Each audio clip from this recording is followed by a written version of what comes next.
So some of this project is about rational resource management, very careful, rational resource management.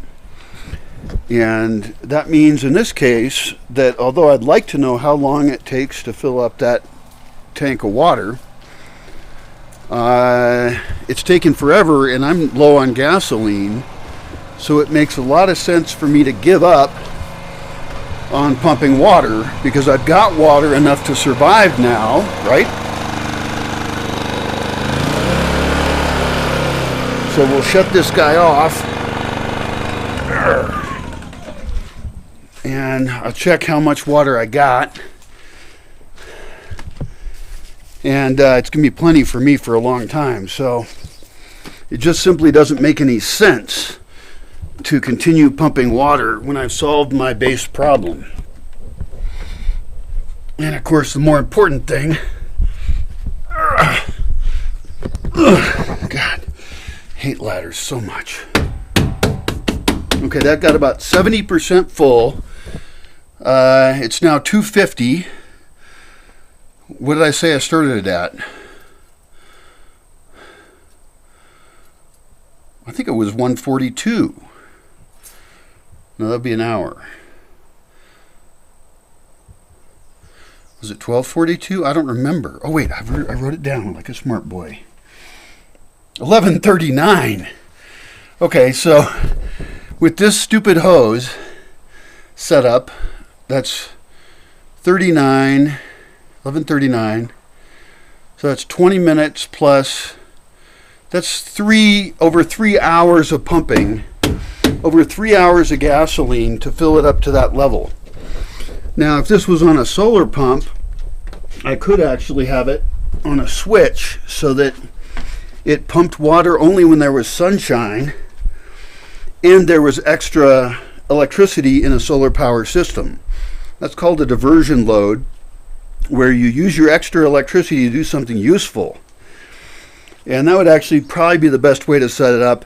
The only danger there is if your switch fails on noticing that it's full and then overflows it. But there's many ways that could be handled. And I have talked before about the idea that you shouldn't have to pump water ever anyway. It means your system is designed incorrectly if you ever have to pump water. Because you should be collecting water uphill. I mean, unless it's a totally dead flat place, there are reasons, okay?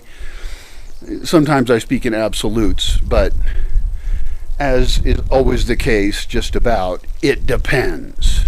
Always just about. It usually depends on a lot of factors, no matter what kind of dogmatic thing you say. Now, the other question I have is, am I supposed to pull that submersible pump out of there?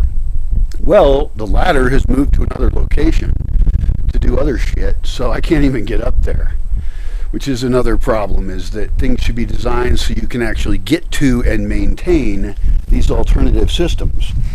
Most people just are on the grid with every single utility that they have, and so they can't do that. I have to carry that thing. I don't feel like carrying it right now.